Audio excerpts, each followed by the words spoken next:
Welcome to Prevent Your Adventure, and today I was kind of looking at where I hadn't been recently, and I realized I hadn't been to this area more or less in a while.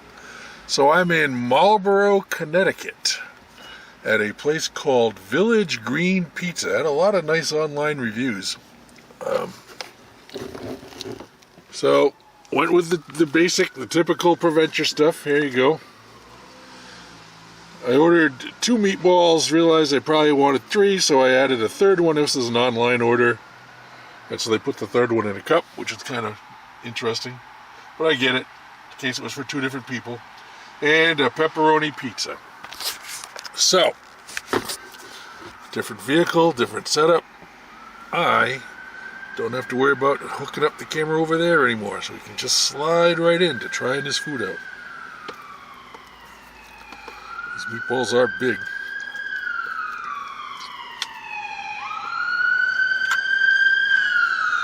Nice and tender, easy to cut through just with a fork.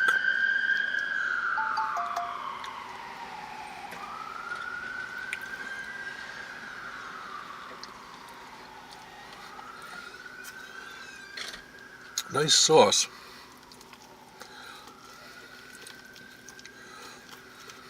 Nice flavor.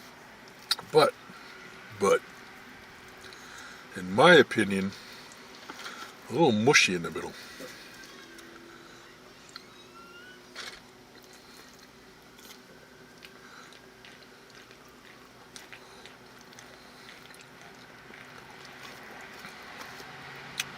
Kind of too much filler or something. It's too bad because this sauce is really nice.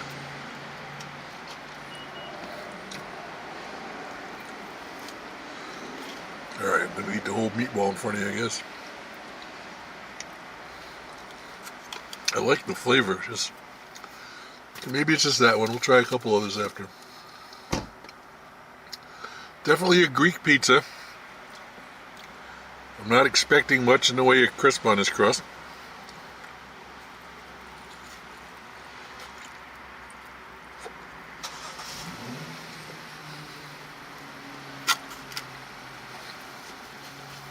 So, I'm not disappointed because I didn't expect it. There's really no crisp on here.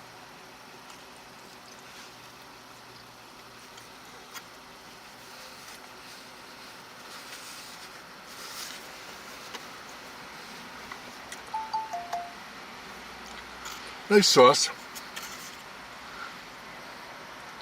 It's not overpowering cheese like you get with some Greek pizzas.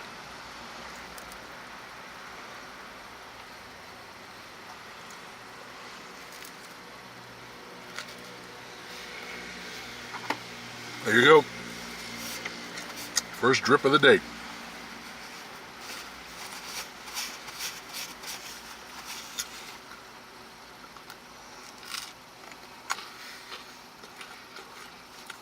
Always start off clean. Don't always end up clean.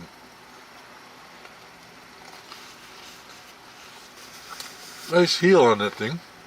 I like that. Super nice lady inside. Very strong Greek accent, but that doesn't matter. Just a really nice person, you can tell. Alright, so that's it for the intro. Let me eat some food and come back and we'll discuss what I think. Final thoughts on Village Green Pizza here in Marlborough, Connecticut, right off Route 2. Connecticut Route 2. The meatballs, I got into 3 of them. The second one was better, but the third one was kind of mushy also. So, it's too bad because that marinara that the meatballs came in, I really, really, really liked it. If that had some good firmness to those meatballs, man, we would have been talking some score here.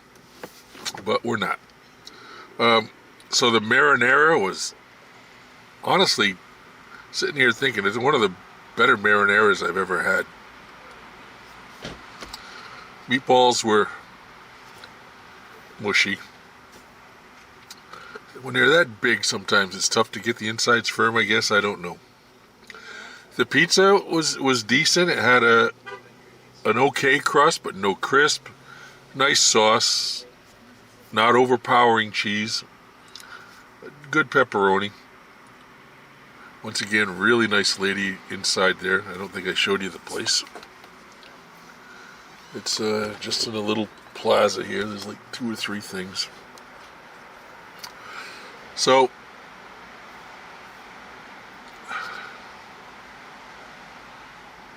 I don't really know much about this little area of the state. There's not much here to draw me.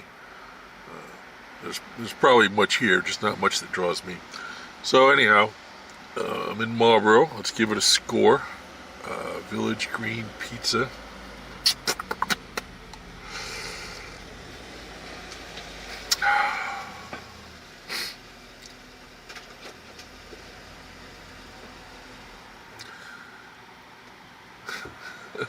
And marinara is going to help this score. I'm going to go 7.8. The pizza was good. The marinara was excellent. The meatballs were okay. So, Village Green Pizza in Marlborough, Connecticut, 7.8. Alright, let's talk about my past. So much to dissect. So, I was preparing to take a month-long trip out into Arizona, road trip. A couple things came up, so I was supposed to be in September. Doesn't look like it's happening because of other stuff going on. But I had ordered, I try to carry like a couple gallons of water with me because I go out in the middle of nowhere. I don't camp, but I just go out in the middle of nowhere. If something ever happens, I'll have water. So I ordered a new 32-ounce water jug to go along with my other 32-ounce water jug and my 2 64-ounce water jugs and whatever else I got. I kind of overcompensate. And I had a whole bunch of national park stickers. I'm really into national parks. So I was putting up some national park stickers on my new water jug. And I'm only putting on the ones I've been to. And I've been to more than 2/3, more than 3/4 probably of the parks. I'd have to do the math, but I'm pretty sure. So anyhow, it got me to thinking about one. So I didn't go anywhere last year too. So 3 years ago, I decided to drive US Route 50. I love to get on primary roads, secondary roads, stay off interstates whenever possible. So I started in Annapolis, which is where it starts, and I just followed it all the way out into Nevada. And Route 50 in Nevada at one point was termed the loneliest road in America. And I can see why, because when you get out there, it's tough to comprehend if you've never been, but there's very, very, very little traffic. But in Nevada, just over the border, there's a national park called Great Basin National Park. And I stayed in the area, the only motel within miles and miles and miles of this place. It was built in the 50s, and I don't think anything's been done to it since. And I stayed because it's dark sky. There's a term for it. I should have looked it up. But it's a place where you go that the night sky is unbelievable because there's no light pollution and you can see the sky unbelievably well, all the stars. So I decided I wanted to go see that. I had seen it somewhere else once before and I really liked it. So I asked where to go, the ranger, and I asked during the day, and he said, this is a good spot. There's a parking lot halfway up. So I went and I got there and there was no one else there. I got out my folding chair, sat there, and a couple other cars eventually pulled in at the same time. I thought they were together, but they weren't. One guy was there with his wife trying to get pictures of the stars, but he didn't last too long. And the other was a woman that I could tell you many, many things about. She was from Oakland, California. She had just gone to some 50th wedding anniversary celebration for her aunt and uncle in Las Vegas, and she does acupuncture and stuff like that. So I could tell you a lot of stuff about her. But what occurred to me after I left that place, we sat there and we had a really nice conversation for about an hour to hour and a half. Don't blame her. She started off kind of far away, and as we just talked, and she realized I was a pretty harmless fella, she kept moving closer so we could have a conversation, and she had a red flashlight so you could look at something without affecting your night vision and whatever. We were looking at star patterns and stuff like that. And so we had this. I enjoyed the conversation a lot. She might have walked away saying I was a loser, I don't know. But I enjoyed the conversation a lot. I really, really enjoyed it. And as I was driving back to my motel, it occurred to me after an hour and a half that this place was so dark, I had no clue what this woman looked like. No clue. I'm assuming she was Asian because her mother was born in Hong Kong, and then her mother moved to Brazil, then she moved to Cleveland.